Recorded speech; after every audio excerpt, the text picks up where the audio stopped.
Okay,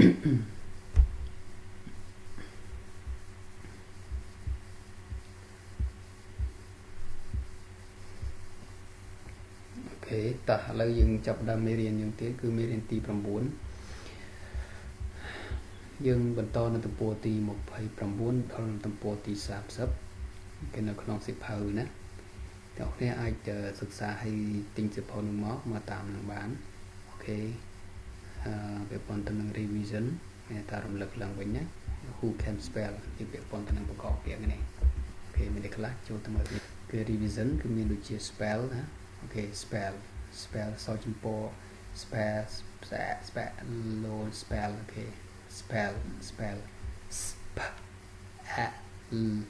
ខេ spell អូខេ spell នឹងប្រែថាប្រកបអូខេ spell who can spell queen who can spell queen អូខេមកទៀត who can spell queen តើនរណាអាចប្រកបពាក្យម្ចាស់ស្ត្រីបានឬក៏អាចប្រកបពាក្យថា queen នឹងបានអូខេអញ្ចឹងអានថា rain គេអានដល់គ្នា rain r អូខេ a rain ប្រែថាភ្លៀង example who can spell rain who can spell rain again who can spell rain តើនរណាអាចប្រកបពាក្យភ្លៀងបានឬក៏ពាក្យថា rain បានអូខេមានតែខ្លះតទៀតពាក្យថា sun អញ្ចឹងសស្រអាក់ហើយនឹង no តក់មួយដល់មួយសឹងខ្មែរ sun ប្រែទឹក example who can spell sun who can spell sun ហើយនោះទៀត who can spell sun អូខេតើនរណាអាចប្រកបពាក្យព្រះអាទិត្យបានអូខេផងទៀតមាន no អូខេអត់មានកណូណាគឺអានថា no អូខេអូ no ដឹងឬក៏ចេះដឹងណាឧទាហរណ៍ដូចជា I know ណានៅពេលគេសួរថា who can spell rain who can spell queen who can spell sun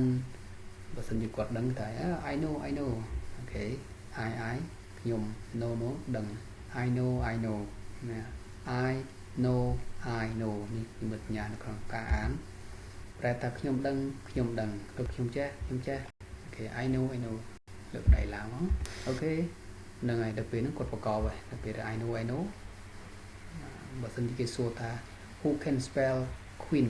តើអ្នកណាអាចប្រកបពាក្យថា queen បានទេពេលយើងលើកដៃថា I know អញ្ចឹងយើង spell មក Q U E E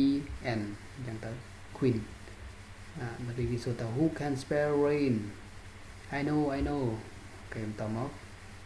គេ spell R A E I N គេ rain who can spell sun I know ទៀតហើយអូខេយើងដាក់ថា S U N sun អូខេដល់ពេលហ្នឹងគេ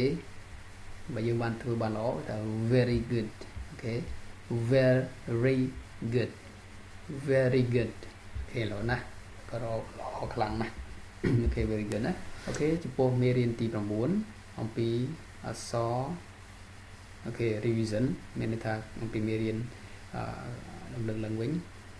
ដល់យើងចប់ត្រឹមហ្នឹងហើយសូមចុច subscribe ដើម្បីទទួលបានវីដេអូមេរៀនថ្មីមុនគេសូមអរគុណអូខេ thank you